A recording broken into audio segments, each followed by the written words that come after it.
안녕하세요. 저는 이 영화 이제 사회를 맡은 김태용이라고 합니다. 반갑습니다.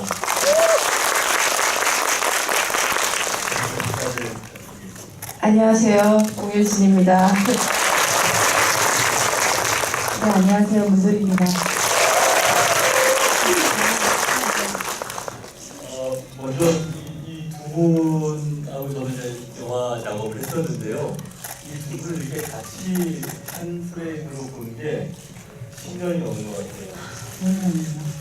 각자들 문솔이 감독님, 공효진 배우님 각자들은 본 적이 꽤 있는데 이렇게 스샷으로 보니까 여전히 아름다운 거북하시네. 왜 그래요, 감독님? 여전히 거짓말을 잘못하시고요. 그래서 2005년이니까요. 12년 전이에요. 12년 전에 다시 작업을 하고 가족의 탄생이 12년 됐다고요? 2005년에 찍어서 2006년에 개봉했어요. 그러니까 지금 2017년이니까 그때 젊었는데 저는 뭐 여전히 그냥 어떠세요? 제가 딴에 잘 못 보는데 그냥 머리머리 보겠습니다. 이 영화 보신 소감 좀 여쭤봐야 되겠죠? 공효진 배우님부터 한번. 네.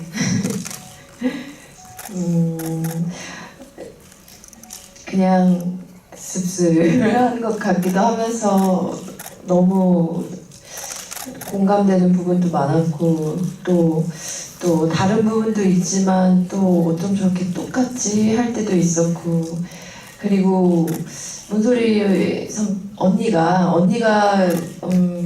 감독님을 하셨다라는 생각을 잠시 놓고 그냥 영화 안에서 그 캐릭터로만 보다가 아 맞다, 크레딧 올라가면서 소리 언니가 감독님 또 각본 다 하셨지 하는 생각이 들어서 너무 뭐랄까 이런 느낌은 또 처음 받은 것 같아요.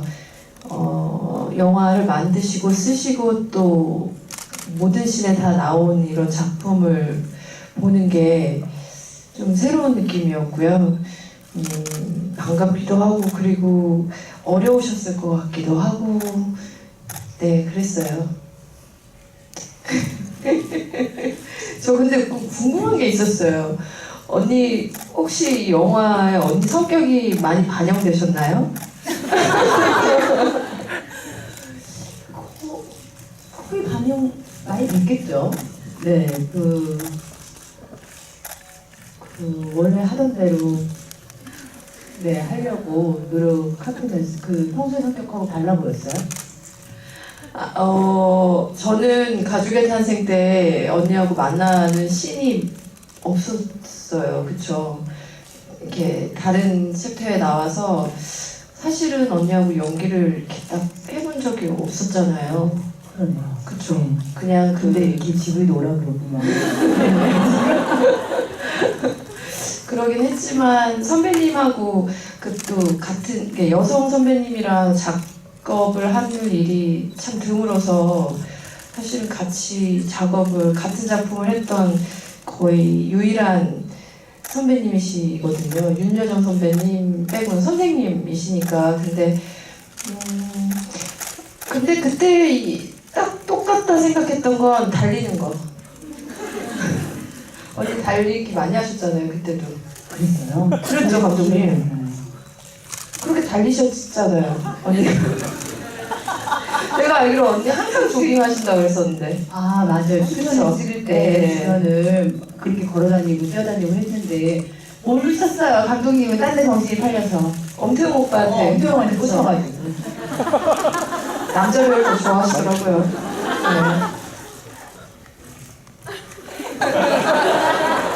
맞아요. 이렇게 두 분, 혹시 가족의 탄생이라는 영화 보신 분이 계실까요? 이제 너무 감사합니다. 못 봐주실 거예요. 근데 거기서 저는 이제 따로따로 에피소드가 다르니까 그거 보시면 알겠지만 맨 마지막에 이게 어떤 역에 같이 모두가 나와서 이렇게 움직여요. 그러니까 한 장면에서 모두 배우들이 모였었거든요. 그때 되게 저는 나름 찍으면서 되게 감동적이었어요. 이 배우들 한 번에 보는 느낌. 그 외에는 지금 말씀하신 것처럼 뭔가 그냥 한 장면에 딱 보였지 둘이 막 이렇게 부딪히는 장면은 없어요. 그때 찍으면서도 김현준 배우랑 무도리 감독님하고도 그런 얘기 했었던 것 같아요.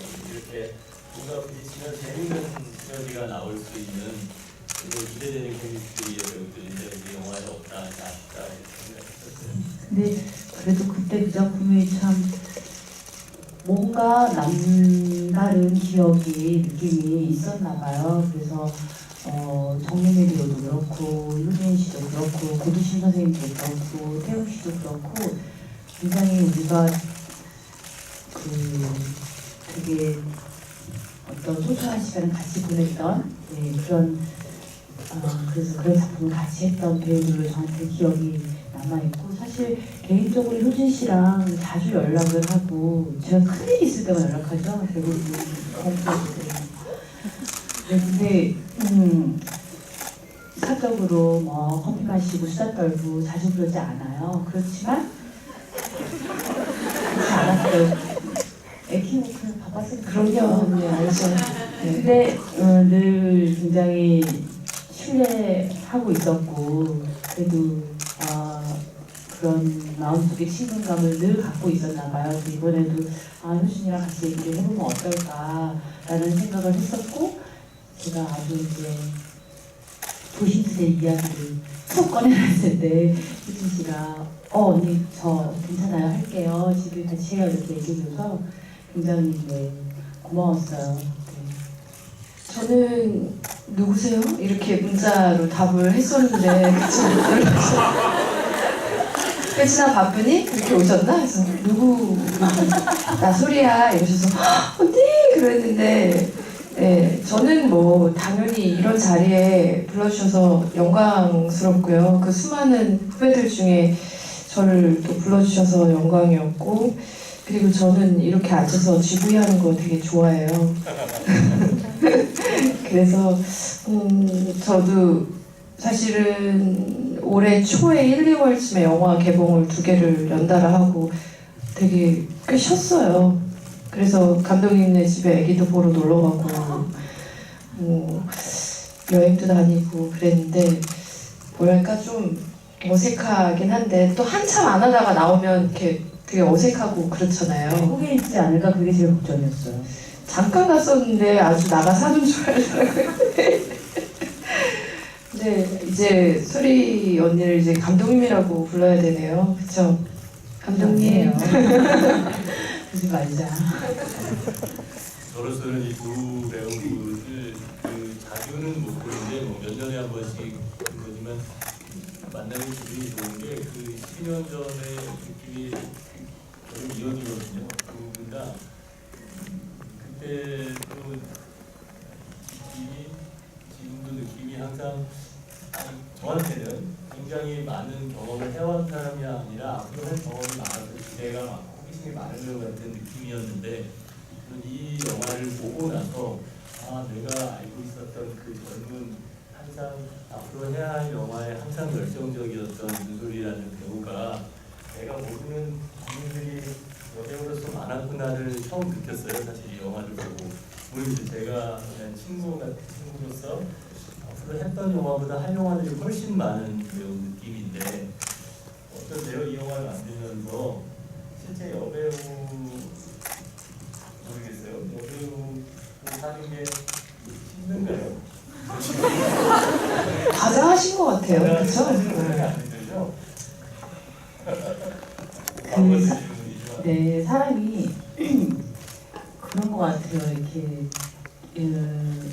작은 고통도 어쩔 때는 크게 느껴질 때가 있고 어쩔 때는 큰 고통도 괜찮아. 나 견딜만 것 같아. 이렇게 느낄 때가 있고 그것이 내 안에서도 그런데 특히 다른 사람들과 비교하면 이걸 힘들다고 해야 되나 안 해다고 해야 되나 그러니까 그냥 웃지요 뭐 이런 정도에 가깝게 맞는 답을 찾을 수가 없을 것 같아요. 그런데 저 영화를 찍을 당시에 2013년, 14년, 15년 영화를 공부하고 만들고 어떤 이야기를 만들지 고민하고 그 당시에는 만드는 과정에서 즐거움도 컸었지만 무언가 찾아가는 과정이 쉽지는 않았어요. 그걸 좀 더 정확히 더 들여다봐야 하니까 그게 좀 더 힘든 것도 있었던 것 같아요. 나를 힘들게 하는 건 그냥 제껴주고 조금 숨겨두고 밀어두고 나를 힘들게 하지 않는 것만 찾고 이렇게 해서 살 수도 있는데 무언가를 만들려고 하니까 정확하게 그것들을 지금 너는 왜 그런지 무엇 때문에 그런지 그래서 이렇게 느끼는 것이 합당한지 안 한지 그걸 더 정확하게 들여다봐야겠더라고요. 만들려고 하다 보니까. 그래서 그거를 직시하고 나의 모자람도 나의 실수도 다 받아들이고 그리고 주변 상황도 좀 더 잘 보려고 하니까 그 과정이 좀 내 마음을 조금 힘들기도 하지 않았나 싶어요. 영화에 보면은 연기자라는 게 중요한 게 아니라 매력이 있어 없어 중요하다 이런 얘기 많이 하잖아요. 근데 이제 실제로 매력이 많은 분이잖아요.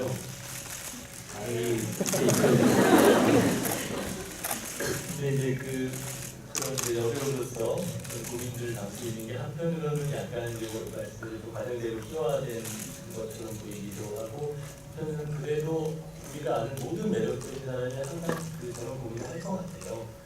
실제로 모든 사람이 연기를 잘한다고 하는 사람이나 뭐 이쁘다고 하는 사람 이런 본인이 가지고 있는 장점과 이 어떤 지점이 항상 의심스럽고 그걸 다시 생각하고 하게 되니까요. 게다가 연출한다는 건 어떤 상황을 설득력 있게 무언가를 설명하는 일이다 보니까 그 상황에 대해서 더 들어가게 되잖아요. 그래서 여배우 일반이 가지고 있는 고민이 조금씩 더 희화화됐을 수도 있거든요.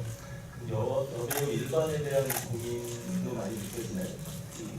보통 여배우 이 영화에서 저는 제가 다 알지는 못하지만 이렇게 부류들이 그러니까 좀 달라요. 타입들이 진지하게 항상 그냥 생활, 일, 연기, 뭐 커리어 모든 부분에서 되게 진지하고 항상 그것만을 생각하고 사는 배우들이 있고 참 그냥 뭐랄까 그냥 좀 더 이렇게 편안하게 일할 때만 일을 생각하거나 현장 가서만 고민을 한다거나 뭐 그런 배우들이 있는 것 같은데 저는 물론 후자고요. 그러다 보니까 감독님보단 문소리 감독님보다는 조금 더 배짱이 타입이긴 하죠. 근데 저는 현장에서 소리 언니를 볼 때도 훨씬 더 진지하시고 더 많이 고민하시고 뭔가 이렇게 그런 느낌이 언니 선배님이 되고 그리고 더 많이 오랫동안 일을 하면 저렇게 더 진지해지겠지? 어른이 되고 선배가 되면 그렇게 가족의 탄생 12년 전에 그렇게 느꼈는데 지금 12년이 지난 지금 보니까 그건 그냥 타입인가 하는 생각도 들어요. 네. 아니 근데 저는 이런 타입이 굉장히 부러웠던 게 효준 씨는 어렸을 때 데뷔했잖아요. 몇 살에 데뷔했죠? 제가 언니랑 99년도에 같이 데뷔했더라고요. 아까 보니까. 그래서 그때 몇 살이었죠? 그때 19살? 19살 모델도 하고 이러다가 네. 여고괴담으로 감독님 영화에 작품에 데뷔했잖아요. 그러니까 어렸을 때 데뷔가 다 그런 건 아니지만 어려서 데뷔해서 이렇게 연기하는 걸 보면 훨씬 어린 나이부터 자기의 매력이 무엇인지 분명하게 아는 것 같더라고요. 나는 다른 사람과 달리 이런 매력이 그것이 본인이 안다고 생각할지 모르겠지만 이미 몸과 마음이 무언가를 어떤 걸 찾아서 언니 저도 연기를 잘하는 배우지 매력이 연기를 못하는데 매력적인 사람은 거의 없는 거 전세 지구상에 거의 없는 것 같고요. 거기에 연기력까지 포함된 걸 생각하는데 그런 느낌이었어요. 그래서 자기의 매력이 뭔지 아니까 연기에 있어서도 굉장히 자신감이 있었어요. 어렸을 때부터 하는 연기의 태도가 거침없는 자신감이 있게 느껴졌었거든요. 근데 저는 어렸을 때 데뷔하지 않아 26에 데뷔했는데 그러고도 몇 년간은 정말 많이 헤매서 내가 어떻게 보이는지도 잘 모르겠고 그러니까 배우로서 어떤 타입인지도 잘 모르겠고 굉장히 많이 방황했던 것 같고 그런 면에서 저는 오히려 효진 씨 같은 캐릭터 그러니까 자신감이 떨어지니까 더 현장에서 불안한 눈빛으로 고민을 하는 거예요. 더 그랬던 것 같아요. 그래서 그런 자신의 매력이 분명히 뭔지 아는 것 같은 저 사람의 자신감 그런 것들이 굉장히 사실 부럽게 느껴졌었던 적도 있어요. 그렇게 오해해 주셔서 감사합니다, 선생님. 그냥 약간 좀 그렇게 일한 것 같아요. 네, 근데 지금 이 영화를 보면서 그런 생각이 들었어요. 더 잘하고 싶을수록 그리고 이 일이 얼마나 나에게 중요한 일인지 그리고 너무 내가 하는 일이 값진 일이고 나를 너무 매 순간 즐겁게 행복하게 해주는 일이라는 걸 어렸을 때보다 더 하면서 깨달으면서 더 많이 괴롭고 또 고민스럽고 막 너무 간절해지고 그런 순간들이 되게 극대화되는 시기들이 있는 것 같아요. 편한 시기들이 있고 모든 배우들에게 다 그런 시기가 있는 것 같아요. 네. 감독님은 언제 영화 하세요? 네? 저는 이 두 분을 보면은 그냥 같이 자란 친구들 같은 느낌이 있거든요. 친구라고 얘기해서 친구죠. 친구죠. 네. 네.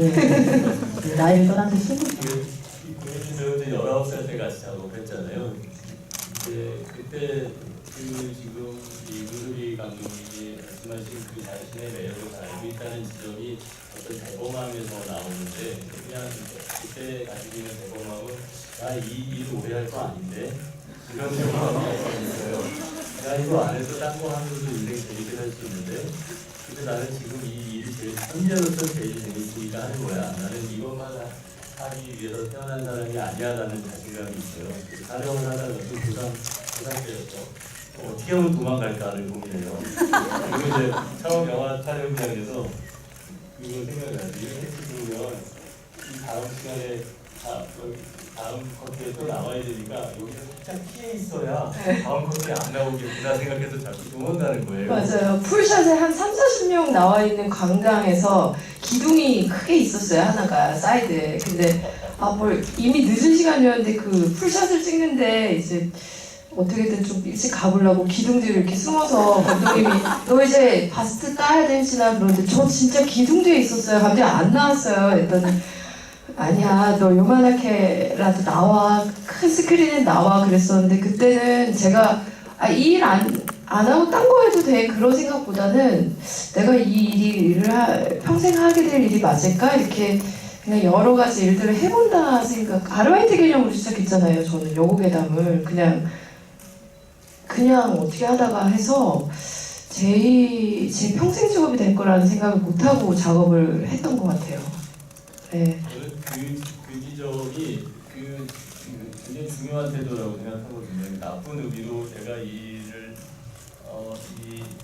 해야 된다, 다른 일 할 수 있다가 아니라 나는 지금 이 일을 대한 태도가 지금 내가 할 수 있는 일 중에 가장 소중한 일이니까 한다. 이거를 계속 한 다음에 계속하기 위해서 이 일을 어떻게 해내야 된다가 아니라 지금 이 순간이 제일 중요하다고 생각하는 배우거든요. 그러다 보니까 그리고 이제 20년이 가까이 지나서 이렇게 보면 역시 막 너무 잘 성장한 이 친구를 보는 것 같은 느낌이 있어서 두 분이 워낙 스타일이 달라요. 한 분은 말씀대로 지금 그 불안함을 이기기 위해서 더 연구하고 더 고민하고 그러다 보니까 결국 내가 연기를 잘하는 게 아니라 내가 만드는 영화가 좋아져야 되는구나 라는 커다란 고민을 계속 하다 보니까 연출도 할 수도 있고 뭐 다른 여러 가지 방식으로 고민을 하게 되고요. 공효진 배우는 내가 가지고 있는 게 어떻게 잘 쓰일까를 더 많이 고민하는 배우 같아요. 그러다 보니까 나 자신을 어떻게 바꿀까를 고민을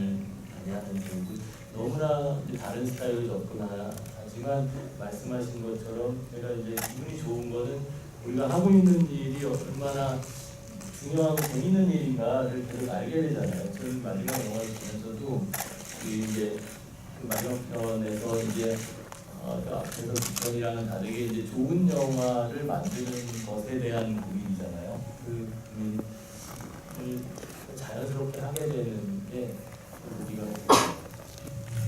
영화 만드는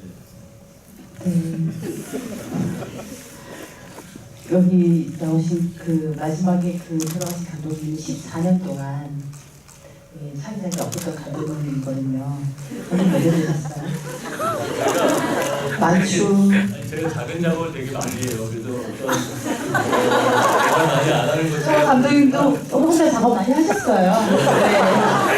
작은 작업 되게 많이 하고 제가 영국에 나가고 나서 가족의 탄생까지 7년이 걸렸어요. 그 7년 동안 뭐 다른 일을 하다가 그런 게 아니라 계속 영화하고 뭐 연극도 하고 다른 작업 7년 만에 전화했었죠. 가족의 탄생 같이 하자고. 그래서 제가 제목이 영화 아닌 것 같은데요. 갑자기 그랬어요. 그 첫 통화하면서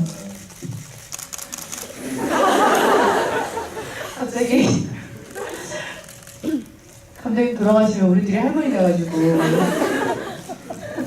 정말 생각 들었어요. 네, 육개장 까먹으면서 네. 아니 이거 뿐만 아니라 영화를 찍어야 감독이 지금 예술하다 우리가 예술이니? 그러게요. 그래서 마지막 영화를 보는데 정말로 그런 그것만 아니라 모든 나도야 어떻게 생각할 것 같아요. 너가 죽고 장례식장에 나와 같이 했던 배우들이 와서 뭐라고 할 것인가. 왜 감독들은 시사 때 처음 시사할 때 그 제일 떨리는 관객이 같이 작업한 사람들이거든요. 그 중에 배우들이고 배우들이 이 영화를 어떻게 볼 것인가. 그리고 이제 나랑 계속 술을 먹을 수 있을 관계가 될 것인가 아닐 것인가 사실 굉장히 떨리는 순간인데 내가 죽고 나서 내 장례식장에 이렇게 두 분이 모여서 그 감독이 그게 참 이게 그렇지 이렇게 어떤 얘기를 할까 궁금해요. 저 시나리오 쓸 때 처음에는 14년이 아니었어요. 몇 년 전에 썼는데 그 찍는다고 누구한테 얘기를 하고 이제 PD한테 보여줬더니 PD가 이분은 어떤 감독님이 자기 얘기를 오해할 수 있어? 바꿔. 그래서 그러면은 10년 있어. 바꿔. 정말 14년 동안 작업 안 하신 감독님은 없더라고요 아직. 더 많은 감독님이 있어요. 14년이 묘하게 없어가지고 정말 리서치를 해가지고 14년을 넣은 거예요. 당신은 푸짐한 얘기는 아니에요. 네, 그런 변명을 하려고 14년을 겨우 넣었던 거고 그 감독이 만든 그 유일한 작품 햇빛 좋은 날이라고 하는데 그 제목도 혹시 어떤 감독님이 자기 영화를 얘기하는 건가 오해할까봐 이런 독립 영화가 있는지 이런 단편이라도 뭐가 있는지 제목을 굉장히 많이 찾아봤었어요. 네. 너무 재밌었어요. 근데. 네. 그 영화 그 감독님이 만든 햇빛 좋은 날은 진짜 난 재미없을 것 같아요. 굉장히 어린 영화일 것 같은 느낌이 있어요. 제가 만든 영화도 저렇게 돼 있죠. 되게 슬프더라고요. 네, 이제 감독님은 현장에서 굉장히 좀 보시는 이미지 그대로 되게 부드럽고 다정하신 말투시고 굉장히 젠틀한 태도세요. 남자 배우에게 여자 배우에게나 그런데 이제 그 영화 줄 때 그런 얘기를 하잖아요. 어려워 막 발 주물러주고 막 그런 얘기를 하잖아요. 막 위해주고 근데 제가 그 생각을 했던 어떤 옛날 기억이 그 시를 쓸 때 그런 기억이 나더라고요. 오아시스라는 영화를 할 때 정말 이제 사지가 뒤틀리는 이런 기분이고 온몸의 근육이 아프고 그런데 이창동 감독님은 현장에서 그렇게 아이고 우리 효준이 고생했다 효준이 아프지 이렇게 하시지 않고 정말 그 무뚝뚝한 안동 남자 걸어 1분이 다예요 거의. 그래서 막 쓰러져가지고 병원에서 링거를 맞고 있는데도 다음 거 찍을 수 있나? 이 정도가 다예요. 마음은 그렇지 않아요. 마음은 너무너무 아끼고 제 고통을 본인의 고통으로 느끼실 정도로 너무 고통스러워 하시는데 표현이 그래요. 근데 이제 그런 표현이 이제 어느 날 집에 오면은 잘했다 오케이다 뭐 이런 소리를 별로 못 듣고 집에 오니까 내가 지금 잘하고 있나 너무 고민스럽고 막 허하고 마음이 그런데 TV를 이렇게 틀은 거예요. TV를 딱 트니까 엽기적인 그녀 촬영 현장이 어떤 연예 프로에서 나오는 거예요. 그래서 그 곽재용 감독님이랑 전지현 씨가 나온 거예요. 전지현 씨 너무 생기나오시더라고요. 저 다 죽어가는데 전지현 씨가 그 클럽에서 춤추는 장면이 계속 있고 그 장면을 찍는데 정말 턴을 돌고 너무 생기가 나서 춤을 탁 추고 소리를 들으니까 막 달려서 모니터에 의자에 탁 앉으니까 곽재용 감독님께서 우리 시험이 잘했어. 힘들지 막 이러시는 거죠. 저는 뭐가 힘들어. 하나도 안 힘들어 보이는 거예요. 힘이 넘쳐나는 거예요. 전지현 씨는. 근데 곽재용 감독이 우리 시험이 힘들지 이러면서 잘했지 이러시는 게 연예 프로에 잠깐 나왔어요. 눈물이 나 있었어요. 그때. 그런 경험들이 아마 여기서는 반대로 그 감독님이 저한테 굉장히 잘해주신 것처럼 그러니까 하나의 그 마음을 전달하는데 그 하나의 사건이 그대로 들어가진다고 마음이 전달되는 게 아니더라고요. 그러니까 하나의 씬에 사실은 거의 제가 뭐 18년 동안 연기를 해오면서 일어났던 한 뭐 100가지도 넘는 일들이 하나의 씬에 들어가야 될 것 같고 어쩔 때는 그러다 보면은 그 씬은 옛날에 일어났던 사실과는 다르지만 어떤 진심을 담아야 되고 그런 식으로 이 정말 수많은 이야기들 안에 제가 영화에서 겪었던 사실은 모든 일들이 다 담겨져 있지 않나 싶어요. 그런 감독님이 제일 안 써지셨던 씬이 무슨 씬이에요 여기서? 안 써졌다기보다 그 시나리오 가장 사실 많이 고친 건 이막이에요. 왜냐면 이막이 인물도 많고 장소도 많으니까 또 저와 가까운 인물들이 다 나오잖아요. 그러니까 조금만 뉘앙스를 잘못하면 그 사람들이 오해받을 것 같고 우리 엄마 저 뒷발이 하지 않으면 너무 불쌍하시는데 너무 속물처럼 보이면 어떡하나 내가 또 그렇게 힘들게 그러는데 남편이라는 사람은 뭐하고 있나 사람들이 그렇게 생각하면 어떡하나 또 딸내미 하나 아직 어린데 너 영화에 이런 식으로 쓸 거다 뭐 대화도 안 되는 수준인데 우리 딸은 그런 말 한 적도 없는데 그렇게 조금 못된 캐릭터로 그리면 나중에 딸이 커서 왜 이랬어 엄마 날 이러게 되는 거야 엄마 영화 이러면 어떡하나 이런 사실 마음들이 이제 개인적으로 연관이 많다 보니까 그게 말 한마디 한마디가 너무 조심스러워서 나중에 컴퓨터를 보니까 12번을 고쳤더라고요. 그것도 한 달 반 동안. 며칠만 있으면 고치고 며칠만 있으면 계속 그러는 거예요. 정말 이렇게 고쳐봤다가 저렇게 고쳐봤다가 어떤 상황을 뺐다가 넣었다가 그래서 이제 우리 시어머니도 실제로 이제 치매가 있으셔서 병원에 좀 계셨는데 그러시지만 또 너무 안 좋게 그릴 수는 며느리로서 별로 해드릴 것도 없는데 이런 마음이 들고 그래서 그분들의 마음도 또 저를 사랑하는 마음 저를 가장 사랑하는 사람들이 많이 나오잖아요. 근데 그 마음은 알고 받아들이면서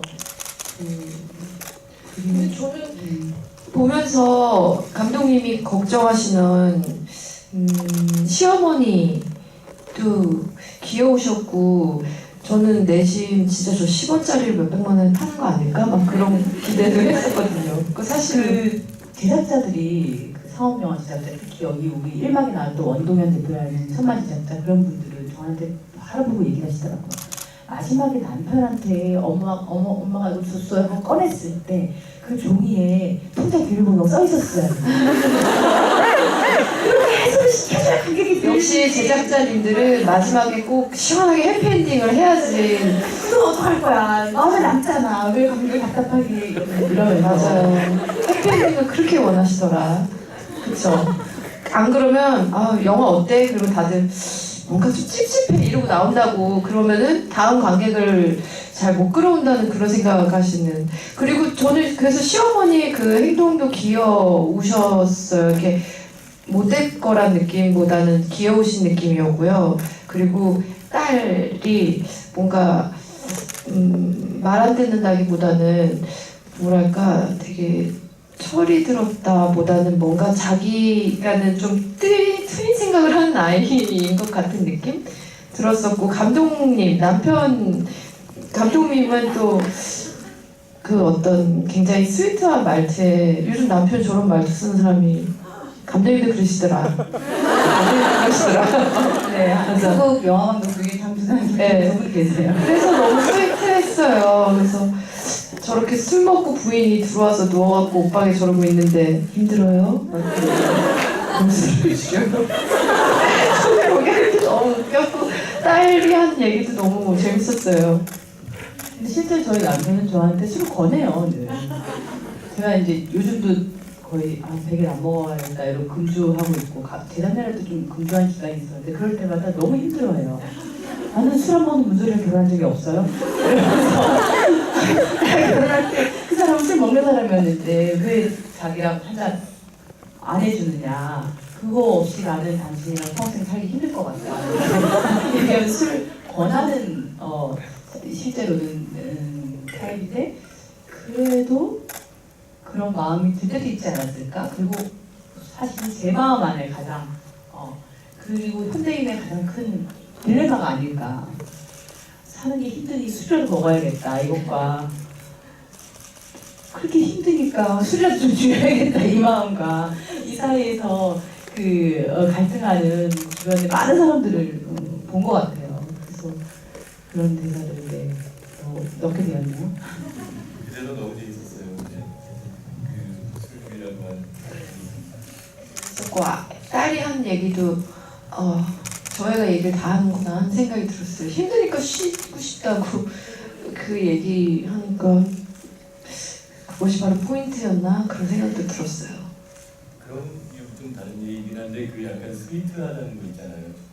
착해 보이고 이게 실제로 그 착하거나 스위트 가정에서가 아니라 그냥 습관이나 말투일 수도 있거든요. 약간 그래서 또 안 좋은 것도 많아요. 사실은 저도 이창용 감독님 아까 예를 든 것처럼 그런 사람 흉내도 내봤거든요. 그런 멋있잖아요.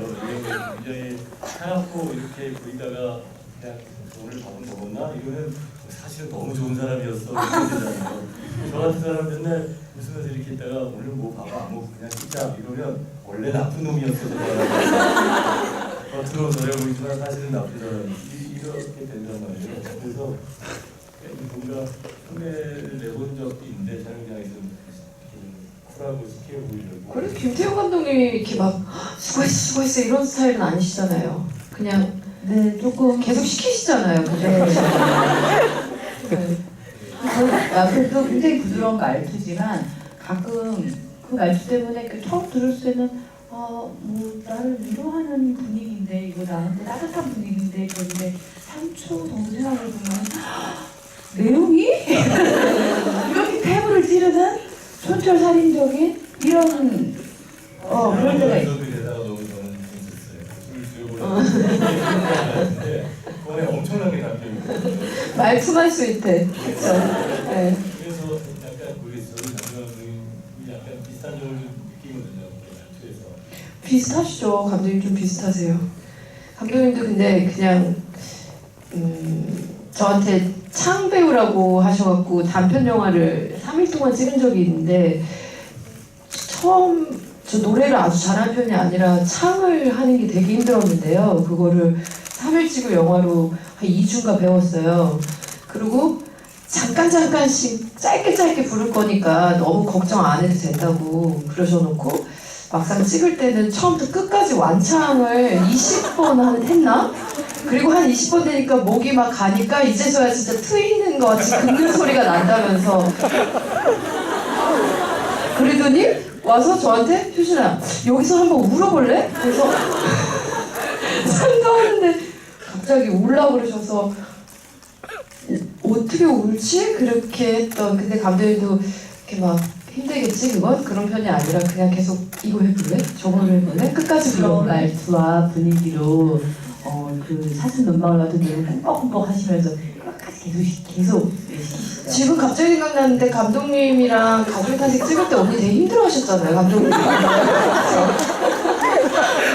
그쵸? 별로였던 것 같은데 맞죠?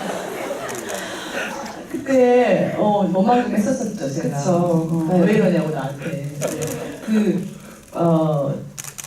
저를 말을 잘 못하게 하고 목소리도 작게 하라 그러고 뭘 하여튼 연기하라고 또 시켜놓고 뭘 자꾸 못하게 하는 거예요. 그래서 그게 납득이 안 돼가지고 마음도 상하고 왜 그러냐고 막 투정도 부리고 그랬더니 나보고 어느 순간은 딱 지나가면서 말을 안 할 때가 제일 섹시해. 내가 그래요. 그럼 벙어리를 만들자. 이 캐릭터를 미라를 벙어리로 해주세요. 이런 농담을 둘이 할 정도로 그런 네. 저는 그때 시나리오를 보고 저한테 보기 전에 정말 너 생각하면서 썼어 효진아 성경이를 그랬는데 너무 못된 거예요. 엄마한테도 진짜 못됐고 엄마 돌아가시기 직전인데 막 신경질 내고 요만한 동생 막 때리고 너무 못돼서 제가 그거 보자마자 감독님 제가 이렇게 못됐나요? 그랬었던 기억이 나요 감독님. 오늘 이 영화 얘기를 계속 해야 될 것 같아요. 네. 하여튼 너무 좋은 배우들이죠. 한국 영화의 고배라고 생각해요. 저는 뭐 여배우, 남배우 뭐 이렇게 떠나서 정말로 이 얘기를 왜 이렇게 제가 이름으로 정확하고 있는지 가끔은 이런 때도 있어요. 감독님 여자 영화가 너무 없잖아요. 감독님이 여자 영화 만드셔야 돼요. 막 그렇게 얘기하면 네가 남자 역할을 해. 그 영화의 남자 역할을 네가 남자를 하고 남자를 해. 그러셨던 적도 한 번 있었어요. 그래서 좋은 생각이네요. 그랬었던 네. 실제로 약간 그런 느낌이 있었어요. 어떤 남자 캐릭터인데 여배우를 캐스팅해서 해보면 재밌지 않을까 이런 생각하면서 떠오르는 몇 명이 있었는데 그 중에 한 명이 공효진 배우. 감사합니다.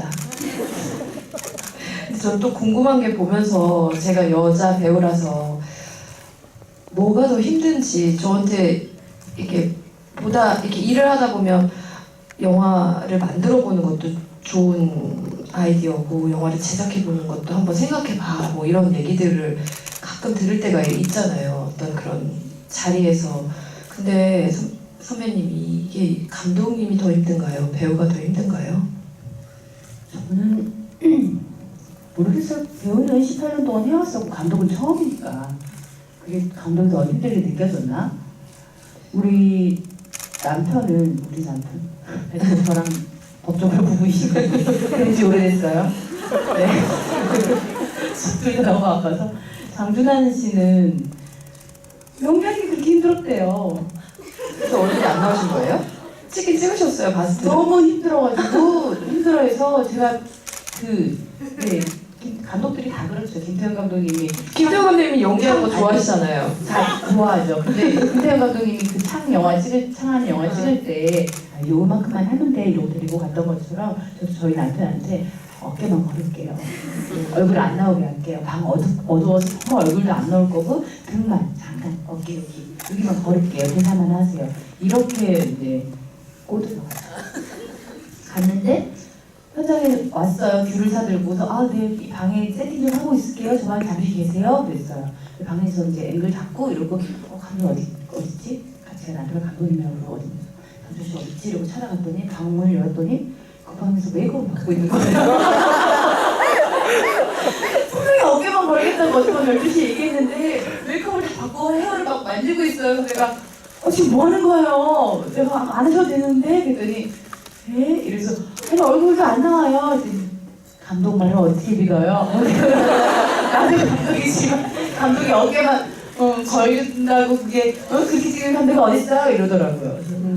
그래서 이제 조금 이걸 돌려서 옆모습도 나오게 찍었어요. 앞에 파트는 안 찍었어요. 그렇구나. 저는 또 그런 것도 궁금하더라고요. 보면서 현장에서 배우로서 문소리 언니가 더 이렇게 날카로웠을까 아니면 감독님으로서 더 날카로웠을까? 그 단편 영화 현장에서 아니 물론 제가 매우 날카로웠던 적이 있겠죠. 그런데 이게 이제 주연 배우 감독 다 하다 보니까 이 스태프들 앞에 무슨 뭐가 아무것도 가림막이 없는 느낌이에요. 그러니까 정말 나랑 같이 일하자고 모인 스태프들인데 이 스태프들 앞에 한번 이렇게 날카롭게 하면 뭐가 이렇게 좀 네, 배우는 뭐 씬에 집중하고 뭐 이렇게 뭐 감정 위에서 이렇게 하다 보면 좀 날카로울 때도 있는데 그때 감독님이 좀 잠깐 이렇게 하고 갈게요 이렇게 해줄 수도 있고 그런데 혼자 두 개 다 해야 되고 모든 스태프들이 다 쳐다보고 있으니까 뭘 그렇게 할 수도 없는 그냥 삭혀야 되는 예를 들면 이렇겠다. 조 감독이 와봐. 이거 왜 이렇게 했어? 어쩌고저쩌고 해놓고 슛 들어갈 때는 웃고 막 이런 연기하는 게 되게 내가 너무 가증스럽거나 그럴 수 있을 것 같아요. 그렇죠? 근데 다행히 제가 이제 뭐 아주 뭐 이렇게 굉장히 기분 좋은 상태에 발랄한 문소리가 나오는 씬이 거의 없어요. 레디 한 번은 대부분 씬들이 그래요. 이러고 그래서 그나마 네 그게 좀 그 차이가 크지 않는 네. 그러면 우리 저희 막 너무 오랜만에 만나가지고 되게 개인적인 스타일 여기서 계속 너무 나왔다. 이제 질문 받아야 되는 질문을 좀 거죠? 받아야 될 것 같아요. 저희가 그 질문 좀 받겠습니다. 혹시 질문하고 싶으신 분 손들어 주시면은 턱을 괴고 계신 건지 손을 든 건지 약간 헷갈리네요. 좀 크게 들어주시겠습니까? 일단 이 가운데 제일 먼저 들으셨던 이분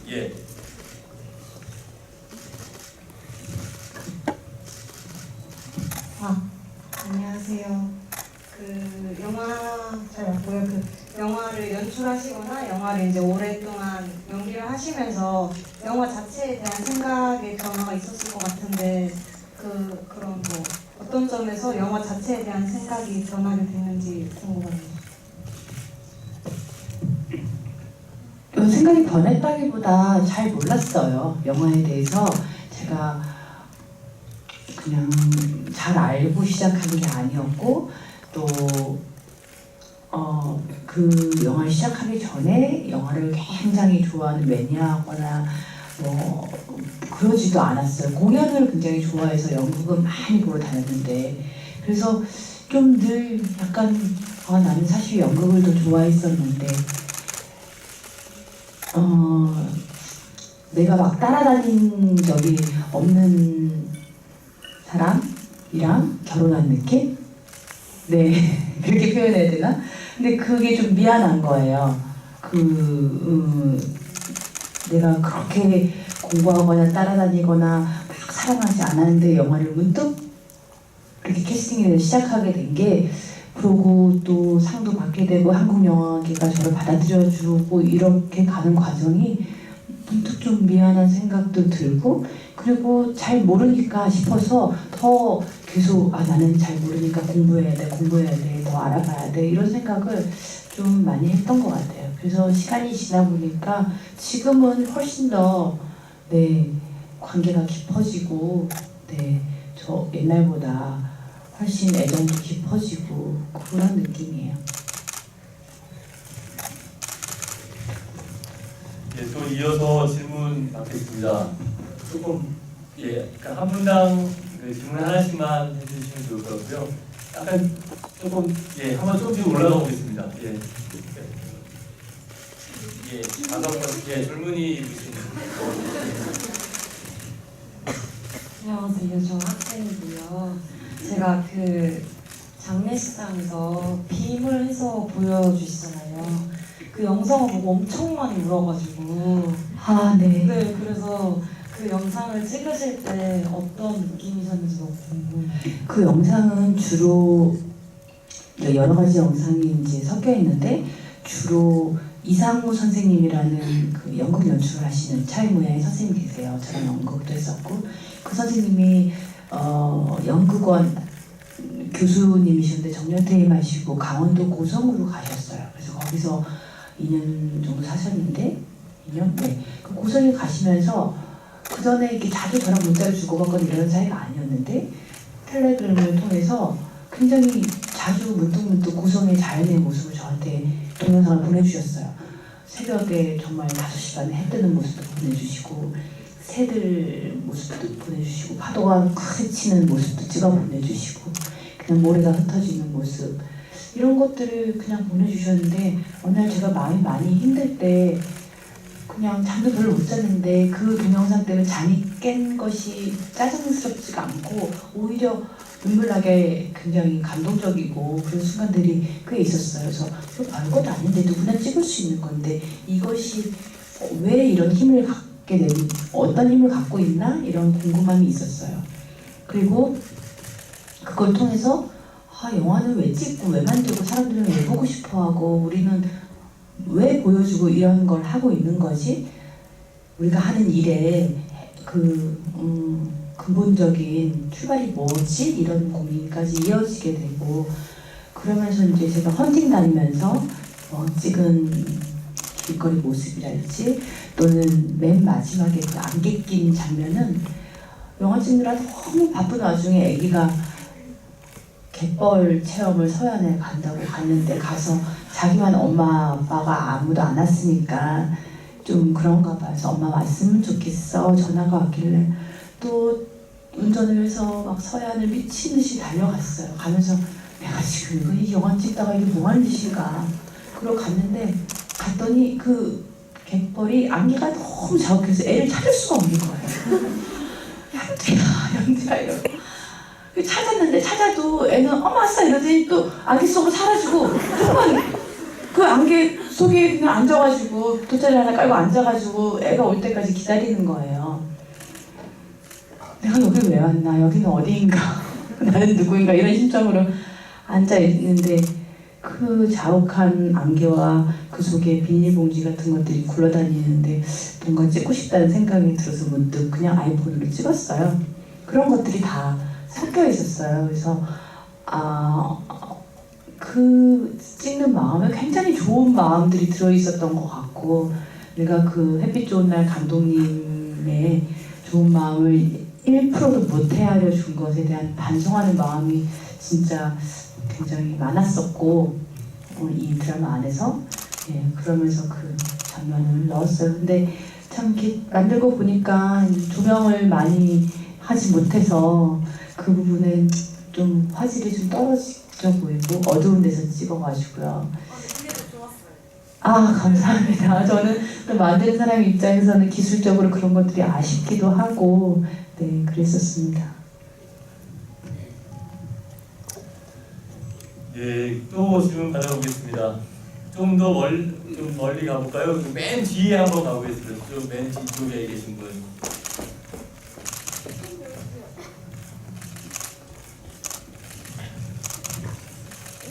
안녕하세요. 저는 그냥 평범한 회사원인데요. 이분의 영화를 3번째 봤는데 감사합니다. 그래서 이제 마지막 장에서 그 영화 배우 진학생 여자분이 와서 이제 울다가 와서 인사를 하는 장면에서 묘하게 그 남자 배우 쪽으로 좀 더 몸을 틀고 인사를 하는 것처럼 보였어요. 그래서 제가 오늘 3번째 보면서 확실하게 봤거든요. 제가 예능에서 그런가 이렇게 생각을 했는데 이게 이제 제목은 여배우는 오늘 되지만 저는 직장인으로서 어느 정도 여성 직장인으로서 공감을 가는 부분이 많았고 그 장면도 저한테 좀 다가오는 게 똑같은 직장 생활을 하는 회사원인데 거의 비슷한 직책인데도 여자 사원이라서 가끔은 아가씨 이렇게 부를 때도 있거든요. 좀 무시당하는 것 같고 그런 부분을 염두에 두신 건지 궁금합니다.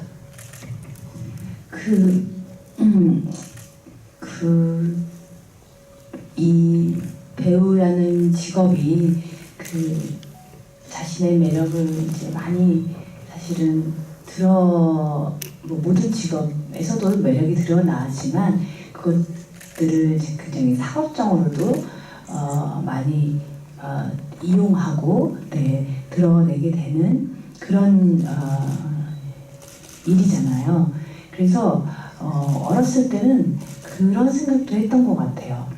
이제 어쨌든 우리는 여성으로 태어나서 가지고 있는 여성성이 있고, 네, 남성으로서 갖고 있는 남성성이 있고,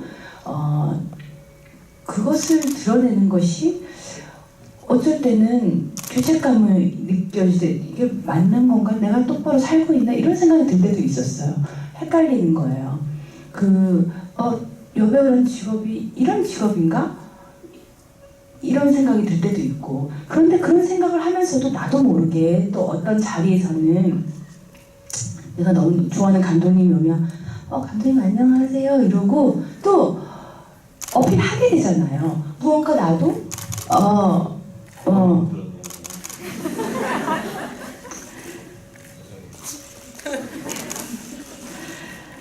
어떻게 과거를 다 파헤쳐봐요 우리? 그래서 그런 사람 어떤 생각이 있더라도 현실과 다를 때도 있고 내 생각이 흔들릴 때도 있고 네 그럴 때도 있는 것 같아요. 그래서 특히 더 배우를 시작하고 몇 년간은 많이 혼란스러웠어요. 내가 이런 걸 이용하고 사나? 이런 거를 또 이용하고 살아야 되는 직업인가? 이게 내 마음속에서 나온 건가? 아니면 이 직업의 원래 특성이 이래서 내가 이러는 건가? 이러지 못하면 여배우를 못하는 건가? 뭐 이런 다양한 그 고민들이 스쳐갔던 것이 사실이고 또 수많은 시작하는 여배우들이 저와 같은 고민을 할 거라고 생각을 해요. 그러면서 그 속에서도 여성으로서 이 사회에 사는 게 어떤 건지 고민이 이어질 수도 있고 또 그런 고민이 더 단단하고 좋은 생각으로 발전할 수도 있거든요. 그런 일들을 다 겪으면서 그런 지점은 사실 여배우니까 더 그렇게 전면적으로 드러나는 게 있지만 많은 직업 여성들 사이에서도 있을 것 같고 네, 현실과 이성의 괴리 내지는 내 마음 안에서도 이 마음이 진짜 마음이 저 마음이 진짜 마음인지 흔들릴 때도 있을 것 같고 그런 사실 그 서영이라는 캐릭터가 제가 걔 오자마자 누구지 하는 얼굴을 쳐다보지만 그 사람이 곧 저일 수도 있거든요. 저는 그 앞에 있는 박정락이라는 배우도 저일 수 있다고 생각하고요. 그래서 그런 마음에서 네, 그 씬을 만들어봤어요. 그래서 그 씬을 할 때도 그 서영이라는 배우가 역할을 했던 그 배우가 전여빈이라는 배우인데 연기가 진짜로 처음이었어요. 그 대사가 있는 연기는 거의 처음이었어요. 그래서 그 인물이 조금만 뉘앙스를 달리하면 굉장히 상투적이 돼버리게 되거나 조금만 또 달리하면 굉장히 많은 오해를 받을 수 있는 인물이 될 것 같아서 서로 네, 굉장히 의논을 많이 하면서 최대한 우리 마음속에 여러 가지 마음들이 있고 이런 고민들이 좌충우돌을 할 수밖에 없는 시기니까 신인 배우다. 그런 이야기를 하면서 네, 찍었던 것 같아요. 예, 좀 시간이 많이 됐네요. 저기 끝에 검은색 옷 입으신 분, 예.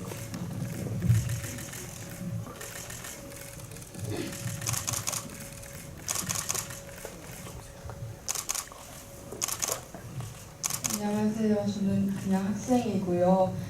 연기를 하시거나 연출을 하셨을 때 슬럼프가 오시면 어떻게 극복하시는지 궁금합니다.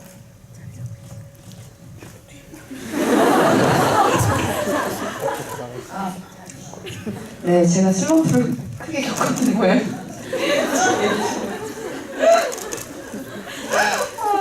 재밌었죠, 그쵸?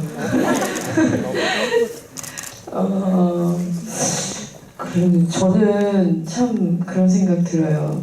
참 고민을 많이 안 하고 어떻게 보면 그렇게 크게 관객 또는 감독님 또는 만드는 분들의 어떤 나를 보는 어떤 그런 시선이나 판단에 참 관심이 없었구나 하는 생각도 드네요.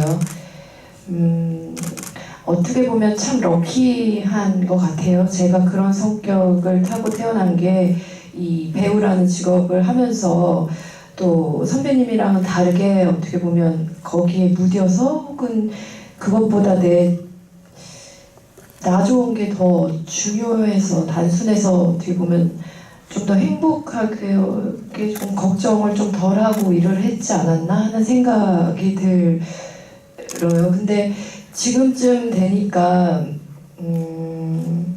지금이 저도 18년 정도 일을 한 거더라고요. 근데 그렇게 시간이 지나고 나니까 이제 조금 더 진지하고 고민을 많이 하면서 일해야 되겠구나. 연기해야겠구나. 또 뭐를 더 잘할 수 있는지 또 해봐야 되겠구나 하는 생각이 들더라고요. 역시 시간이 좀 나면 본인 자신에 대한 생각을 할 수 있게 되나 봐요. 근데 그런 어떤 슬럼프 사람들이 볼 때 왜 제 요즘에 작품을 안 하나? 왜 활발하게 활동을 안 하나? 영화에서 캐스팅이 안 되나? 혹은 왜 한 영화에서 저 배우보다 작은 역할을 맡아서 했을까? 그런 거에 대한 다른 판단이나 어떤 다른 사람들의 생각이 저는 별로 중요하지 않았던 것 같아요. 그래서 오히려 어떻게 보면 더 자유롭고 내 맘대로 처음부터 일을 해서 지금도 어떻게 움직여도 별로 이상하거나 그렇게 요즘 좀 큰 역할을 못하나? 뭐 이렇게 사실 저희 그런 생각들을 되게 예민하게 할 때도 있고 그런 거 아무 생각 없이 아무 신경 쓰지 않고 일할 때가 있는데 자기 자신의 무드나 또 어떻게 보면 오는 어떤 나이에 오는 그런 시기와 무드에 좀 예민해질 때가 꽂힐 때가 있는 것 같아요. 다들 그렇게 볼 것 같아. 날 그렇게 치부하지 않을까?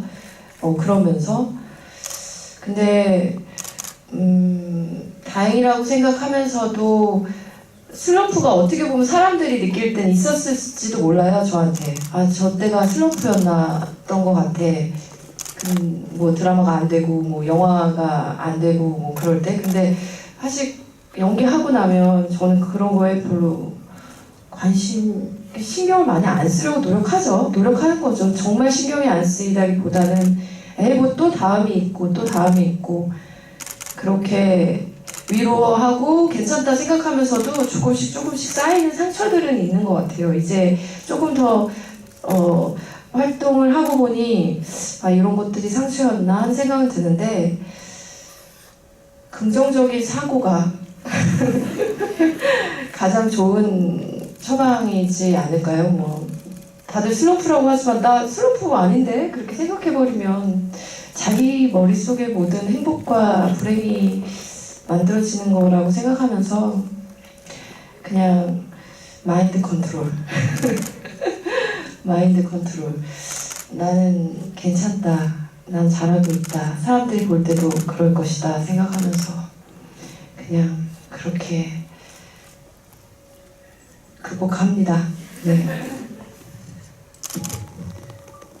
그리고 그런 극복을 참 잘하는 것 같아요. 정말 효진 씨는 제가 알고 있는 어떤 배우보다도 뭐 종종 그런 뭐 저도 미주알 고주알 통화하고 얘기하는 사이는 아니지만 요즘 효진이 어떻게 지낸대 이렇게 주변에 물어보기도 하고 감독님이 효진이 만났다고 그러면 요즘 어떻대요? 뭐 한대요? 물어보기도 하고 효진이 요즘 그거 한대? 그런 얘기 종종 하죠. 효진 씨뿐만이 아니라 주변에 다른 뭐 후배 배우들 그런데 이제 그 배우들 나름대로 다 인생에 힘든 순간이 있을 거 아니에요. 그러면은 유독 걱정이 되는 사람이 있고 어머 걔 어떡하니 그러면 걔 마음 상처가 크겠다 이런 배우가 있고 효진 씨는 글쎄요 자기만의 방법으로 분명히 걔는 잘 이겨내겠지. 이런 믿음이 훨씬 많이 가는 후배인 것 같아요. 저는 이렇게 뭐라 그럴까요? 많이 흔들리는데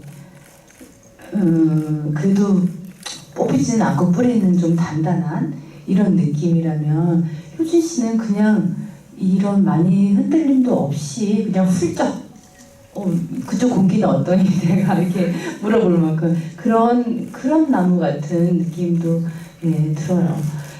뭐 그렇게 다른 타입이어서 아마 슬럼프를 이기는 방법도 다를 수도 있지만 저도 뭐 사실 내 마음을 다스리는 게 1번인 것 같고요. 그 상황이 안 좋은 순간에 앞이 안 보일 때 내가 겁내하거나 앞이 안 보여서 힘들어하면 더 길을 찾기 힘들잖아요. 어차피 안 보이는데. 그런데 그 순간에 안 보인다고 두려워하거나 힘들어하는 마음을 사실 다스려야 길을 찾을 거 아니에요. 그래서 그럴 때 진짜 제일 첫 번째로 제 마음을 들여다보는 게 제일 중요한 것 같아요. 네.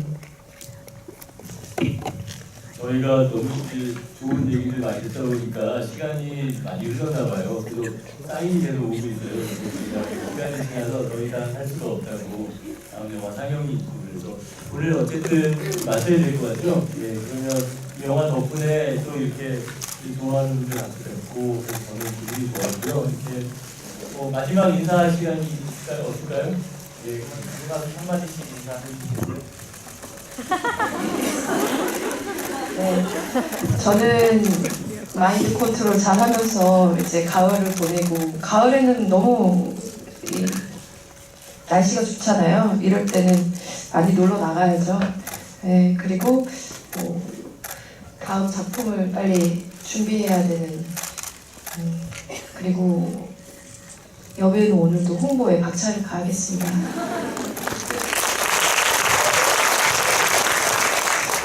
저도 좋은 가을날 효진이랑 놀고 싶네요. 같이 놀자, 효진아. 근데 정말 10월까지 극장에 한 군데라도 걸려있는 날까지는 저는 못 쉴 것 같고요. 제가 벌려놓은 일 결자 해지의 심정으로 극장을 찾아다니며 관객들을 만날 것 같아요. 네, 오늘 와서 이렇게 소탈하게 본인의 얘기를 해준 효진 씨한테 너무 감사하고 그 옆에서 풍짝을 잘 맞춰주신 감독님께도 감사하고요. 무엇보다도 객석을 꽉 메워주신 관객 여러분께 너무 감사드립니다. 네.